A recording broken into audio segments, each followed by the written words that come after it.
Assalamualaikum warahmatullahi wabarakatuh. Waalaikumsalam warahmatullahi wabarakatuh. Pertama-tama, mari kita panjatkan puji dan syukur atas rahmat Allah Subhanahu wa Ta'ala yang telah diberikan kepada kita, sehingga kita bisa tetap sehat dan bisa hadir pada webinar hari ini. Hadirin yang kami hormati, seperti yang telah kita ketahui, webinar pada kali ini adalah tentang strategi kewirausahaan digital. Oleh karena itu, kita semua tentu sangat memerlukan informasi sekaligus sebagai cara menyampaikan persepsi seperti yang memang diharapkan bersama dan seminar kita kali ini. Sebelum masuk ke pembahasan, izinkan saya memperkenalkan diri terlebih dahulu. Perkenalkan, nama saya Nova Alamsyah. Saya di sini sebagai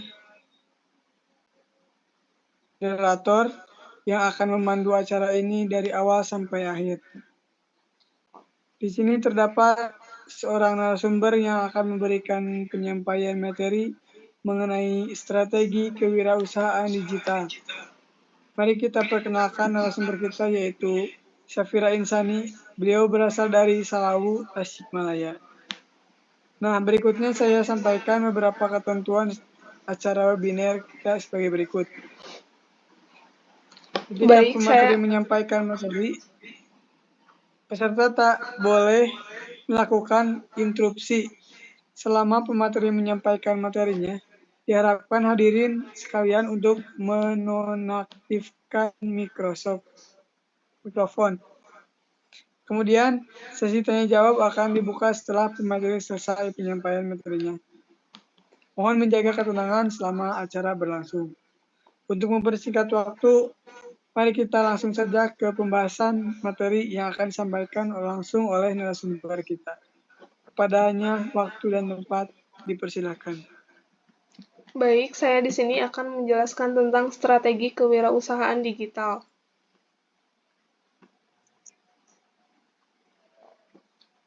Kondisi pasar digital di Indonesia.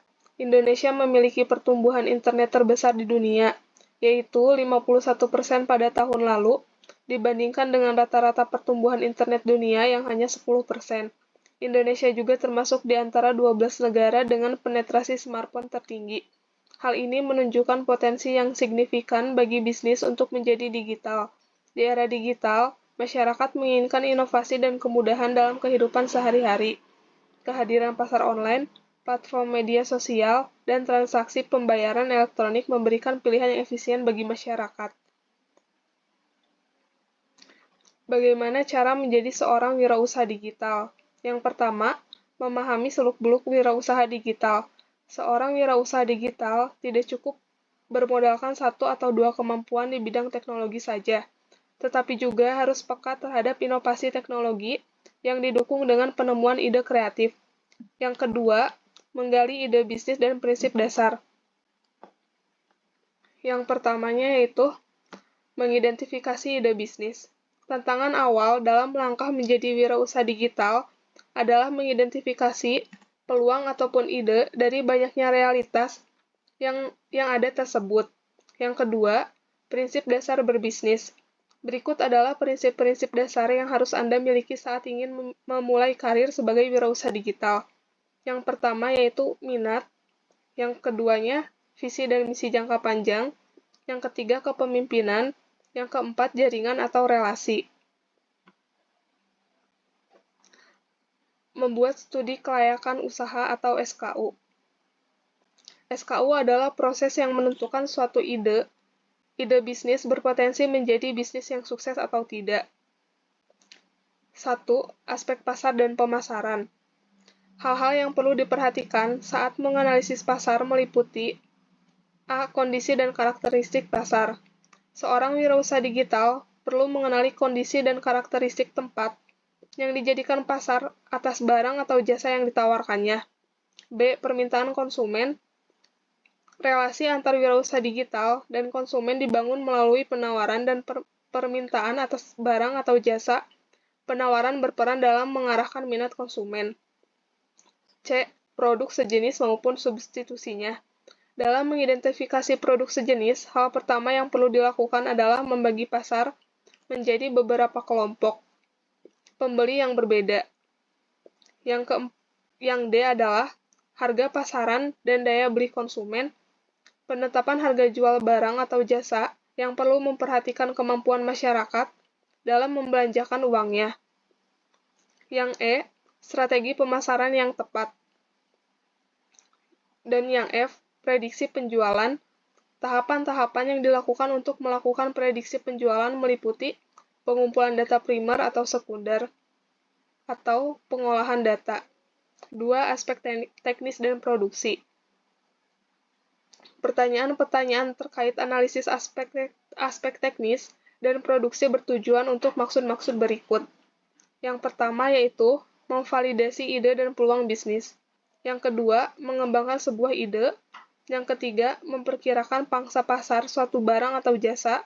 Yang keempat, melakukan tes pasar atas barang atau jasa yang baru. Yang ketiga ada aspek manajemen. Untuk memastikan kelangsungan sebuah usaha, seorang wirausaha digital harus memastikan bahwa ia memiliki sumber daya yang cukup. Yang keempat ada aspek keuangan. Aspek keuangan sangat diperlukan untuk mengukur profitabilitas usaha di masa mendatang. Yang kelima ada aspek hukum dan perizinan. Analisis aspek hukum bertujuan untuk menganalisis legalitas usaha yang dijadikan meliputi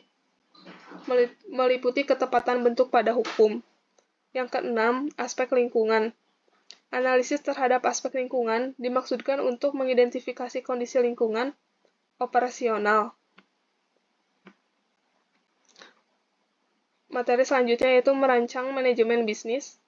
Yang pertama adalah manajemen sumber daya manusia.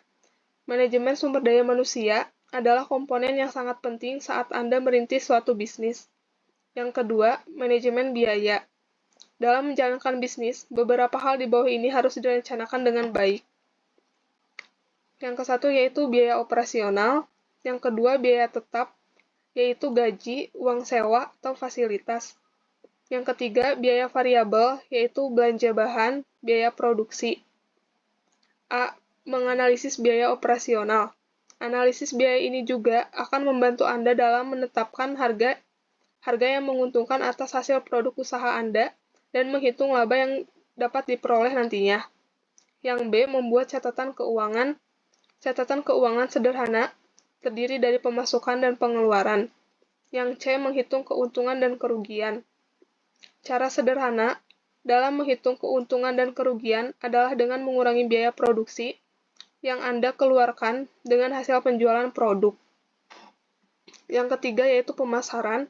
Secara umum, sebelum melakukan pemasaran, Anda harus mengidentifikasi konsumen yang akan Anda targetkan dengan menggunakan teknik analisis strategi pemasaran. Bagaimana cara membangun startup? Beberapa hal yang perlu Anda perhatikan dalam membangun ide bisnis adalah sebagai berikut. Yang kesatu, ada ide bisnis. Mempersiapkan profil bisnis Anda amatlah penting untuk dapat memastikan bisnis Anda dapat berjalan, menghasilkan keuntungan, dan dapat bertahan lama. Yang kedua, organisasi. Bisnis merupakan kerja tim, sehingga penting bagi Anda untuk memahami sebuah struktur organisasi startup yang ideal. Yang ketiga, strategi pencarian modal. Seperti yang sempat dijelaskan secara singkat sebelumnya, salah satu karakteristik dari bisnis startup di era digital ini, terutama yang membedakannya dengan bisnis biasa, adalah kehadiran investasi dari berbagai penanaman modal. Yang keempat, strategi pemasaran. Memasarkan produk Anda merupakan tujuan utama yang harus senantiasa Anda tekankan dalam diri. Sebagai bagian penting dari membangun sebuah bisnis. Yang 5, keberlanjutan bisnis. Dapat mempertahankan model dan pelaksanaan bisnis menjadi tantangan utama para pegiat startup masa kini. Tahap 1 yaitu mengembangkan ide bisnis dengan kanvas model bisnis. Sebuah konsep perancangan usaha, ciptaan Alexander Osterwalder, yang merupakan aspek-aspek penting sebuah usaha ke dalam sebuah peta berbentuk kolom-kolom, segmentasi pelanggan. Yang pertama yaitu keunggulan. Istilah kolom ini dengan keunggulan yang dimiliki produk yang akan dijual. Yang kedua, saluran. Kolom saluran ini berisi metode atau cara atau perantara yang dapat digunakan calon pengusaha untuk menyebarkan informasi. Yang ketiga, hubungan pelanggan konsumen. Istilah bagian ini dengan metode atau cara perantara apa yang dapat digunakan untuk berkomunikasi dengan calon pelanggan guna menjawab kebutuhan mereka serta memecahkan masalah yang ditemuinya terkait produk yang dibeli. Yang keempat, arus pendapatan. Sebuah perusahaan digital memiliki satu atau lebih jenis arus pendapatan, misalnya sebuah promotor atau pengelola acara dapat memberikan pemasukan dari tiket atau karcis, penonton, iklan, dan sponsor acara.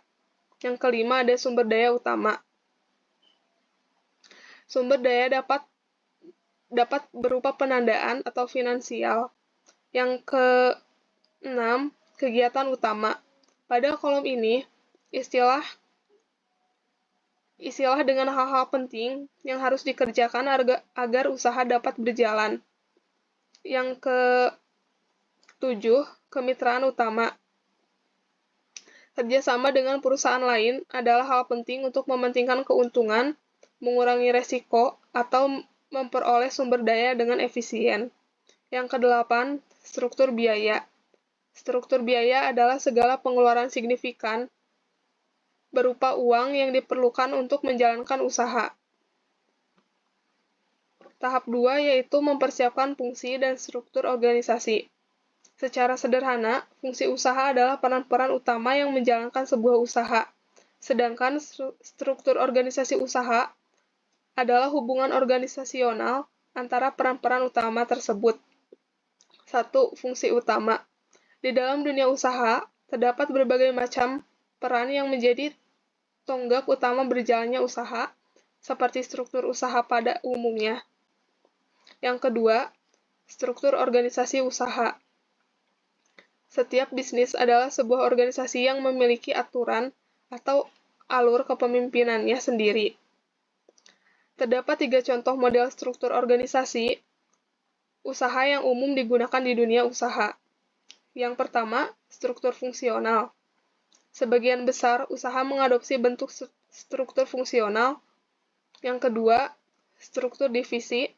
Struktur divisi membagi perusahaan ke dalam beberapa divisi sesuai dengan jumlah produk. Yang ketiga, struktur matriks. Struktur matriks menawarkan fleksibilitas yang lebih dibanding model generasi hierarkis. Tahap 3 yaitu strategi pencarian modal melalui pitching. Setiap bisnis tentu saja ingin terus tumbuh berkembang. Tentu saja menjadi hal yang sangat wajar dalam berbisnis, ketika membutuhkan kerjasama dari pihak lain untuk ikut mengembangkan bisnis yang sedang dijalani.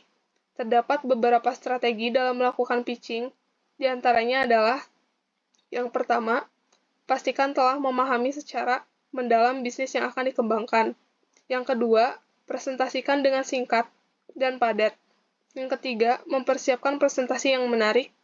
Dan yang keempat, pilihlah mitra yang dapat menjadi bagian dari bisnis. Tahap 4 yaitu strategi pemasaran online. Berikut hal-hal yang dapat kita perhatikan dan gunakan dalam memanfaatkan online marketing. Yang pertama yaitu menyiapkan profil bisnis dan produk. Profil bisnis ini meliputi informasi seperti nama usaha, logo bila ada, foto tempat usaha, nomor telepon. Yang kedua, memanfaatkan fitur Google Maps. Google Maps saat ini dapat dikatakan sebagai platform peta online yang sangat populer. Yang ketiga, menggunakan fitur pengiklanan di Facebook dan Instagram. Yang keempat, memenangkan persaingan ketat melalui search Engine Optimizer adalah sebuah fitur yang disediakan mesin pencari. Dalam bahasan kali ini adalah Google untuk menempatkan sebuah laman atau bisnis berada di bagian teratas pencarian.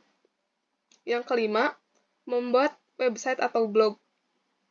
Website atau blog dibutuhkan untuk skala bisnis kecil, menengah, hingga besar. Yang keenam, memanfaatkan fitur digital untuk mengembangkan bisnis, yaitu e-commerce. Yang kedua, internet atau mobile banking. Yang ketiga, online chatting. Dan yang keempat, komputasi awan. Tahap 5 yaitu keberlanjutan bisnis merupakan tantangan terbesar dalam memulai dan menjalankan bisnis apapun, termasuk startup. Beberapa kualitas yang perlu diperhatikan oleh Anda wirausaha digital sebagai berikut. Yang pertama yaitu ada adaptasi. Agar keberlanjutan seorang pengusaha wajib memiliki keahlian dalam beradaptasi terhadap perusahaan. Yang kedua, memisahkan pendapatan pribadi dan pendapatan usaha. Pada awal berdirinya sebuah usaha, terlebih saat struktur organisasi belum matang, biasanya pemilik usaha akan memiliki kendali penuh terhadap keuangan sebuah usaha. Yang ketiga, menyesuaikan kebutuhan promosi dengan kedekatan personal. Yang keempat, efisiensi. Rancanglah usaha agar proses produksi berjalan secara efisien, yaitu mampu menghasilkan produk yang diinginkan dengan usaha seminimalnya dan keuntungan sebesar-besarnya. Yang kelima, prospek masa depan. Usaha yang berkelanjutan adalah usaha yang menghasilkan produk yang dibutuhkan dari waktu ke waktu. Yang keenam, kepemimpinan prima. Setiap orang yang membangun usaha harus memiliki kemampuan kepemimpinan tersendiri. Yang ketujuh, bermain dengan risiko dan peluang. Membangun usaha memiliki konsekuensi berupa risiko, namun mendapatkan kesempatan meraih keuntungan yang besar, sesuai dengan risiko yang dihadapi. Sekian materi yang dapat saya sampaikan. Baik, terima kasih kepada narasumber kita, Saudara Syafira Insani atas penyampaian materinya. Kemudian kita lanjutkan saja kepada sesi tanya jawab kepada teman-teman yang ingin bertanya. Silakan untuk mengaktifkan mikrofonnya untuk segera.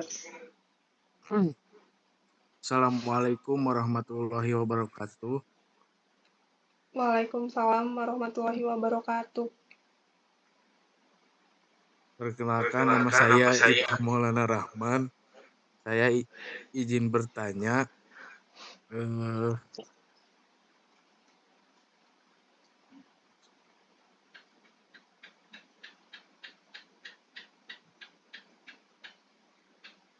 Sebutkan tujuan dari kewirausahaan. Terus nomor 2-nya, apa yang harus dilakukan jika strategi pemasaran Anda gagal? Terima kasih. Oke, ditampung ya. Terus langsung ke Hani Indonesia. Assalamualaikum warahmatullahi wabarakatuh. Waalaikumsalam warahmatullahi wabarakatuh.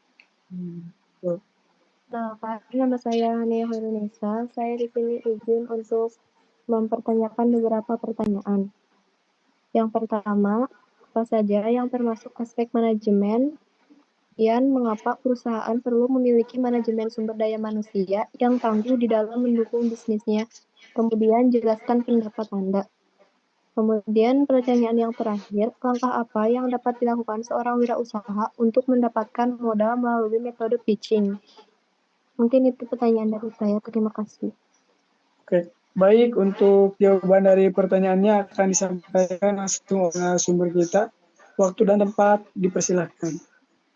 Baik, saya di sini akan menjawab pertanyaan dari materi ini. Pertanyaan yang pertama, sebutkan tujuan dari kewirausahaan. Kewirausahaan mempunyai berbagai macam tujuan, yaitu yang pertama, mendukung pertumbuhan usaha-usaha kecil Yang kedua, meningkatkan perekonomian. Yang ketiga, menumbuhkan semangat inovasi. Yang kedua yaitu, apa yang harus dilakukan jika strategi pemasaran Anda gagal. Berikut ini ada beberapa cara untuk memperbaiki kegagalan strategi pemasaran yang bisa dilakukan. Yang pertama yaitu melakukan kembali analisis target pasar. Yang kedua, membangun interaksi dengan pelanggan. Yang ketiga, mengembangkan produk sesuai keperluan pelanggan. Dan saya akan menjawab pertanyaan yang ketiga. Apa saja yang termasuk aspek manajemen? Aspek manajemen untuk membangun usaha didasarkan pada pendekatan fungsi manajemen, meliputi perencanaan, pengorganisasian, pelaksanaan, dan pengendalian. Pertanyaan yang keempat, mengapa perusahaan perlu memiliki manajemen sumber daya manusia yang tangguh di dalam mendukung bisnisnya? Jelaskan pendapat saya. Keberadaan manajemen SDM sangat penting untuk mengelola para karyawan di tempat kerja untuk mencapai misi organisasi dan memperkuat budaya kerja di perusahaan. Pendapat saya yaitu ketika SDM dikelola secara efektif, manajer sumber daya manusia dikelola secara efektif, manajemen sumber daya manusia dapat lebih mudah dalam merekrut profesional baru yang memiliki keterampilan yang diperlukan perusahaan. Pertanyaan yang kelima, langkah apa yang dapat dilakukan seorang wirausaha untuk mendapatkan modal melalui metode pitching? Wirausaha untuk mendapatkan modal melalui metode pitching, yaitu untuk mendapatkan modal melalui metode pitching, seorang wirausaha dapat mengikuti langkah-langkah sebagai berikut. Yang pertama, persiapkan bisnis plan, yaitu rancangan rencana bisnis yang komprehensif dan jelas. Yang kedua, kenali audience pitching, yaitu pahami profil investor potensial.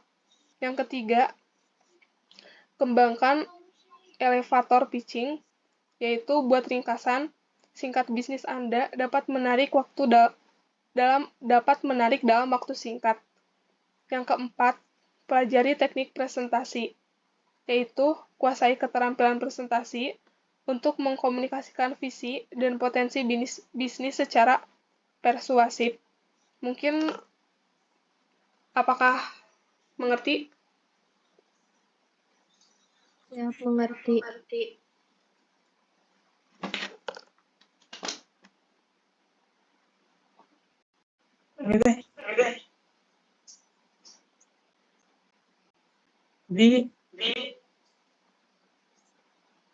Jadi pada kesimpulannya tentang strategi kewirausahaan digital adalah bahwa dalam era digital, perusahaan perlu mengadopsi pendekatan yang inovatif, fleksibel, dan berfokus pada teknologi. Strategi tersebut mencakup pemanfaatan platform online, analisis data untuk mengambil keputusan, pengembangan produk digital, dan keterlibatan konsumen melalui media sosial. Kesuksesan kewirausahaan digital juga tergantung pada kemampuan adaptasi terhadap perubahan teknologi dan pasar secara cepat. Inilah akhir dari acara webinar online kita yang pertama, strategi kewirausahaan digital. Mari kita akhiri dengan mengucapkan Alhamdulillah. Alhamdulillah. Saya sebagai moderator pamit mengundurkan diri. Terima kasih atas pertanyaan dan mohon maaf atas kesalahan kekurangan selama saya memimpin acara webinar pada malam hari ini.